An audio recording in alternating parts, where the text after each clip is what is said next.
인사 시간 남았습니다. 여러분의 시간을 낭비해드릴 느리지만 쿨한 과학. 랩미팅입니다. 반갑습니다, 교수님들. 반갑습니다. 반갑습니다. 오늘 주제 바로 제5차 과학기술 기본계획. 와, 이해가 안 돼. 이미 지금 많이 닫아서 참. 네.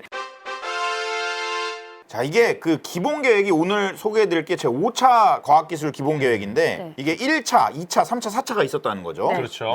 1차는 우리가 과학기술 선진국으로 가는 기틀을 마련했던 그런 기본계획이었습니다.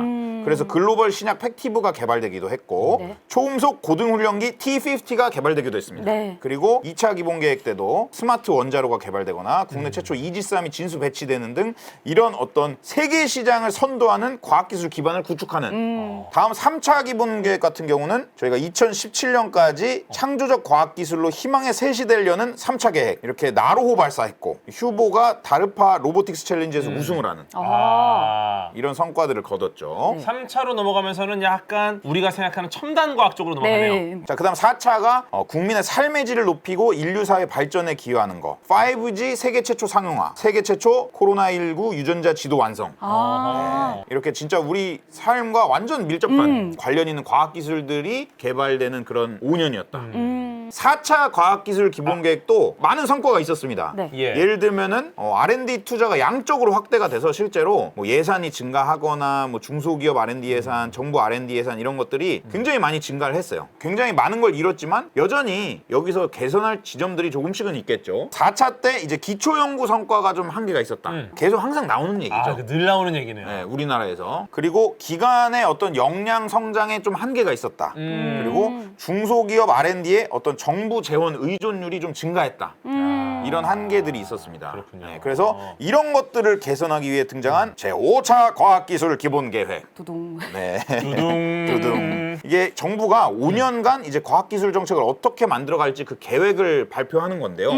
이 5차 과학기술 기본계획 같은 경우는 지난 11월 7일에 공청회 때 발표된 내용이 있습니다. 오. 2시간 반 정도. 와우. 네, 그거를 기반으로 저희가 소화해서 여러분께 딱 말씀을 드리겠다. 자, 일단은 5차 과학기술 기본계획이 이 수립되는 과정에서 지금 좀 중요한 사안들이 있겠죠. 네. 그렇죠. 계획을 세우는데 지금 상황을 면밀히 살펴보고 계획을 세워야겠죠. 그래서 지금 상황이 어떤 상황이냐. 디지털 기반 신산업이 성장하는 와중에 네. 거대 기술 패권 경쟁이 심화됐습니다. 기술 패권 경쟁. 거대한 공룡 같은 네. 국가들의 어떻게 보면 신냉전 시대. 그리고 또 군비 경쟁이 지금 확대됐죠. 그렇죠. 그렇죠. 네, 지금 우크라이나, 러시아 상황 좋지 않아요. 상황으로 인해서 군비 경쟁이 확대되고 그리고 지금 그럼에 따라서 국제 정세나 이런 불확실성들이 좀 그렇죠. 올라갔습니다. 그러다 보니 거대한 국가 미국, 중국이 자기네들의 기술을 외부에 풀지 않고 지금 자물쇠를 걸어 잠그고 있습니다. 과학기술의 발전에는 사실 그렇게 도움이 되지 않는 행동이거든요. 이게. 그러니까요. 이게 지금 각 국가들이 한마디로 딱 걸어 잠그고 뭐 예를 들면 중국 같은 경우는 뭐 반도체 굴기, 디스플레이 굴기 그 말 그대로 민간이 아니라 정부 어떤 주도의 네. 어떤 산업 육성 이렇게 하다 보니까 미국이 보통 미국은 민간으로 이렇게 육성을 하잖아요. 그렇죠. 네. 그렇죠. 지켜보다가 안 되겠는 거야. 그래서 미국도 국가력 차원에서 산업을 육성하기 시작합니다. 그래서 뭐 최근에 인플레이션 감축법이라던가 혹은 Chips and Science Act 이런 어떤 법안들을 통해 가지고 국가가 어떤 신산업들에 엄청난 투자를 하기 시작합니다. 그런 상황에서 이 미국과 중국이 어떤 기술 패권 경쟁을 하다 보니 두 국가가 자기네들끼리만 싸우진 않고 네. 각각의 동맹군들을 만든단 말이에요. 한마디로 기술을 가지고 있다? 어떤 동맹이 될 수 있는 거죠. 그래서 지금 어떻게 보면 이제 과학 기술을 가지고 있다?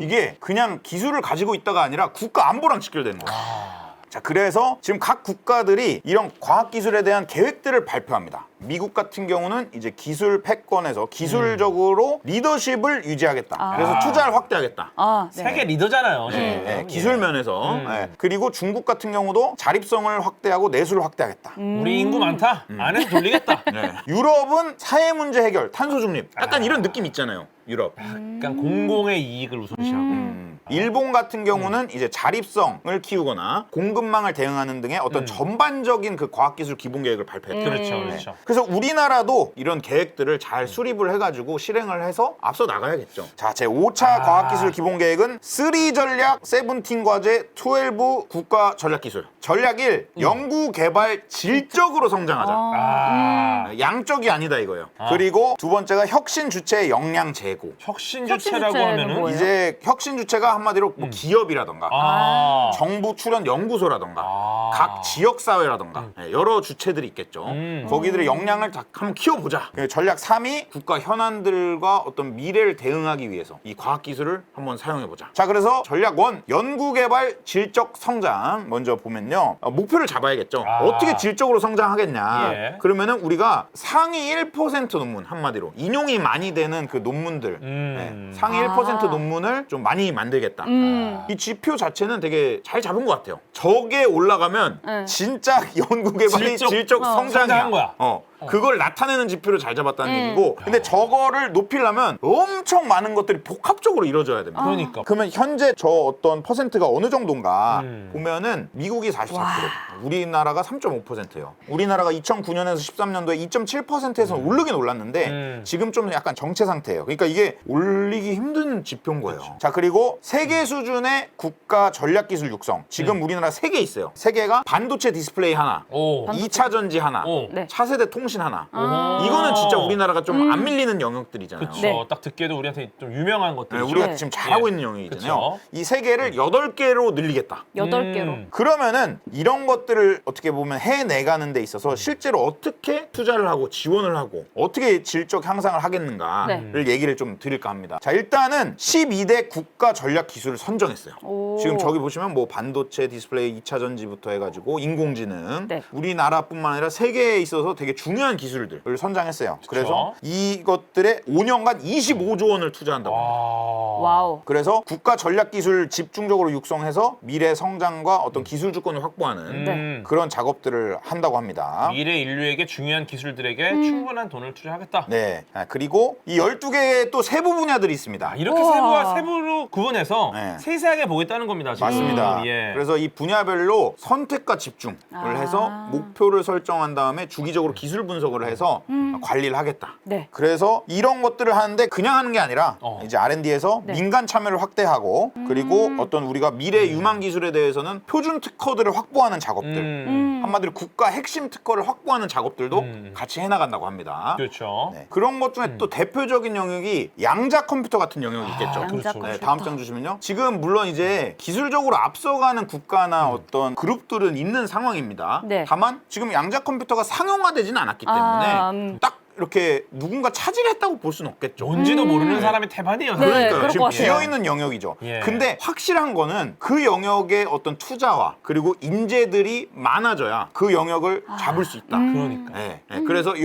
계획에서도 인재를 키우기 위한 어떤 계획들이 많이 담겨져 있습니다. 초중등부터 소프트웨어나 AI 교육이라던가 그러네요. 기존의 어떤 네. 학위 제도를 보완하는 그런 교육 형태 이런 것들이 동반돼야 하고 연구 환경을 또 개선하기 위해서 또 새로운 어떤 장기 지원 프로그램 이런 것들도 이번 계획에 있습니다. 이 프로그램 이름이 이름하여 한우물 파기 프로그램. 한우물 오, 공식 명칭입니까? 네, 공식 명칭입니다. 오, 그래요? 최대 10년 동안 네. 어떻게 보면 대학원생 때부터 연구 장려금 지원받고 해당 연구 분야를 계속 연구할 수 있게 지원을 해주는 그러니까 연구 환경과 관련된 지원 계획이라고 볼 수 있겠죠. 좋네요. 네, 좋죠. 오. 네. 그리고 이런 것도 있었어요. 연구개발 질적 성장에 과학문화 활성화도 아, 있었어요. 우리 이야기네요? 우리 이야기죠. 네. 오. 여기에 정확히 어떤 이야기가 있었냐면 민간, 네. 지역 중심의 과학기술 문화산업 협력체계 구축. 아, 민간, 저희 아닙니까? 약간 25조에 우리도 있네요? 과학문화가 활성화돼야 많은 대중분들이 인식을 하고 그러니까요. 거기에 투자가 늘어나고 인재가 양성되고 맞죠. 그래야 연구개발 질적 성장이 있기 때문에 이 계획에 과학문화도 포함이 됐다. 맞아요. 네, 파이팅 하겠습니다. 파이팅 해야 됩니다. 네. 이제 어느덧 전략 2입니다. 어. 전략 2 혁신 주체의 역량 제고 보시면요. 자, 이건 어떤 배경이냐? 지금 잠재 성장률 이런 것들이 계속 떨어지고 있어요. 아. 많이 개발할 것들 빨리 개발했어. 너무 성장했어. 이제 난이도 있는 네. 것들이 남았고. 그러니까. 아. 이거 백종원 씨 가도 신메뉴 못 만들어. 그러니까요. 메뉴가 너무 많아. 그러다 보니까 성장률이 지금 좀 줄어들고 있고 그러다 보니 오른쪽 사진 보시면은 민간 R&D 증가율도 당연히 떨어질 수밖에 그럴 없다. 수밖에 없죠. 예. 지금 성장을 덜 하는데 투자를 늘리기가 힘들죠. 그래서 여러 어떤 정책과 계획들로 이 혁신 주체들, 뭐 기업이라던가 출연연이라던가 전문연이라던가 이런 곳들의 개별 역량들을 끌어올리는 그 네. 전략을 두 번째로 삼은 겁니다. 맞아요. 그래서 여기 목표를 뭐로 삼았냐? 하이테크 산업 수출 시장 점유율을 7.5%에서 10%까지 올리겠다. 3극 특허 수를 3,057건에서 3,500건으로 올리겠다. 이 혁신 주체의 개별 역량을 제고하기 위해 또 어떤 계획들이 있는지 네. 일단 민간을 육성해야 됩니다. 네. 민간 주도 해야죠. 혁신을 해야 됩니다. 그래서 정부 기관에서 기업 R&D 지원 방식을 되게 다양화하고 그리고 역량을 진단한 다음에 맞춤형으로 지원을 하는. 네. 그리고 어떤 기업의 수요에 기반한 예산이나 정책 수립 이런 것들. 그리고 지원뿐만 아니라 기업들이 되게 어려워하는 그런 영역이 규제거든요. 규제 혁신, 규제 샌드박스 같은 것들을 통해 가지고 기업들이 한편으로 개발하기 쉽게, 연구 개발하기 좋게 그 환경을 마련해주는 그런 계획들이 같이 담겨 있습니다. 그리고 이제 기업뿐만 아니라 공공 지역에서도 개별 역량 제고를 위해 가지고 대학이나 공공 연구기관의 어떤 기초 연구 지원 체계를 완비하는. 예를 들면 우리가 뭐 연구할 때 대학이나 어떤 공공 연구기관에 되게 좋은 장비들 많이 있거든요. 네. 그렇죠. 그냥 그 연구 장비들을 지원하고 그것들을 민간 기업들이 다 살 수가 없습니다. 막 몇십억씩 해요. 그런 것들을 이제 체계적으로 잘 활용할 수 있는 어떤 체계를 구축한다던가 네. 이런 것들이 계획에 담겨 있습니다. 이제 마지막이 국가 현안들을 해결할 수 있는 과학기술 그리고 미래를 대응할 수 있는 과학기술을 개발하겠다 이 이야기인데요. 자, 현안들 뭐가 있습니까? 일단 지금 탄소 중립 중요한 거 많죠. 중요하고 예. 네. 그리고 지금 디지털 전환기란 말이에요. 여기서 되게 중요한 과학기술들이 있습니다. 이거 놓치면 안 됩니다. 예를 들면 인공지능, 인공지능. 인공지능. 너무 중요해. 뭐 양자, 뭐 메타버스, 거기에 따른 뭐 보안 이런 것들 되게 중요하거든요. 그렇죠. 이런 거 지금 챙겨야 된다. 그래서 어떤 연결된 초연결 신산업 육성하고 여기에 어떤 활용 서비스들이 나올 수 있게끔 도와주는 이런 역할들이 이 계획에 좀 포함이 돼 있고요. 자, 그다음 글로벌 공급망 지금 이거 큰 이슈거든요. 글로벌 공급망. 네. 네. 이것들이 지금 정부 차원에서 공급망 관리를 지금 대응해줘야 돼요. 오. 핵심 물자들 뭐 지금 우리 계속 뉴스 많이 나오잖아요. 뭐 반도체 만드는데 뭐 네. 뭐가 없다. 네네네. 그것 때문에 다 밀리잖아요. 예, 그것 때문에 지금 다 밀리잖아요. 그래서 이게 지금 공급망이 대응이 안 되면 한마디로 우리나라 되게 뒤처질 수 있습니다. 그래서 지금 사실 모든 국가들이 정부 차원에서 지금 공급망 대응하고 있거든요. 우리나라도 국가 현안에 대해서 과학기술로 좀 대응을 하겠다. 예. 뭐 예를 들면 핵심 물자를 좀 긴급하게 수급한다던가 소재 부품 장비 같은 어떤 핵심 기술들을 우리나라 그 내재화한다. 그러니까 우리가 공급되기 힘든 것들은 네. 우리가 기술 개발해가지고 우리가 자체적으로 만들어야 된다 이거죠. 네. 네. 그래서 이런 것들을 지원한다. 과학기술 혁신이 선도하는 담대한 미래. 아까 말씀드린 내용을 한 장에 정리를 해놓은 겁니다. 근데 이게 단순히 계획일 수 있단 말이죠. 중요한 건 되게 중요한 계획을 수립했는데 네. 이 계획에서 끝나면 안 되겠죠. 물론이죠. 이 예. 기본 계획에 따른 그 정책 이행의 어떤 네. 점검 체계를 같이 수립해가지고 동반돼야 됩니다. 아, 한마디로 중요합니다. 이게 과제 잘 되고 있어? 이거 한번 체크한다? 이런 것들이 지금 장치들이 다 마련이 돼 있습니다. 그냥 뭐 허울뿐인 체크가 아니라 정말 되냐 그쵸. 안 되냐 전문가들이 보겠다는 거예요. 맞습니다. 제가 네. 마지막으로 좀 당부드리고 싶은 말씀이 있어요. 네네네. 예. 길을 아는 것과 그 길을 직접 걷는 것은 다르다. 저는 이렇게 생각해요. 사실은 저는 처음에 과학기술정보통신부의 어쩌면 미래 청사진을 제시하는 것을 우리 채널을 통해서 이야기를 하고 싶다. 네. 이걸 들었을 때 딱 저 말씀이 떠올랐어요. 길을 아는 거랑은 실제 그 길을 걷는 건 다르다. 근데 이 계획을 아무리 우리가 잘 알고 있어도 사실상 걷는 건 너무 다른 영역이기 때문에 이거에 대해서 과연 우리가 긍정적인 신호를 내는 게 맞나? 근데 생각을 해보니까 보세요. 이게 정말 계획만 세우고 끝낼 거였다. 저는 이렇게 생각해요. 안 될 과학에 안 맡겼다. 그쵸. 네, 왜냐면은 보세요. 이제 공포한 거 더 안 될 많은 과학에 분들에게 이 영상이 올라가잖아요. 네. 굉장히 많은 분이 봅니다. 그쵸. 맞죠. 그러면은 이제 안 되면은 감시자들이 엄청 많아져요. 어떻게 돼가고 있냐. 만약에 이거를 정말 계획만 할 거였으면은 우리한테 안 맡기고 그냥 조용히 계획해야 돼. 그리고 그쵸. 몰래. 비밀리에. 흐지부지 막 이렇게 가야 돼. 응. 근데 저는 안 될 거학 채널 이걸 맡긴 것부터가 네. 이번엔 정말 제대로 제대로 길을 걷겠다. 이 의지라고 봤습니다. 맞습니다. 여기다 추가로 이걸 보신 많은 분들이 이제 이게 잘 되고 있나 안 되고 있나를 우리를 통해서 혹은 수많은 채널을 통해서 정부에게 이야기할 수 있어요.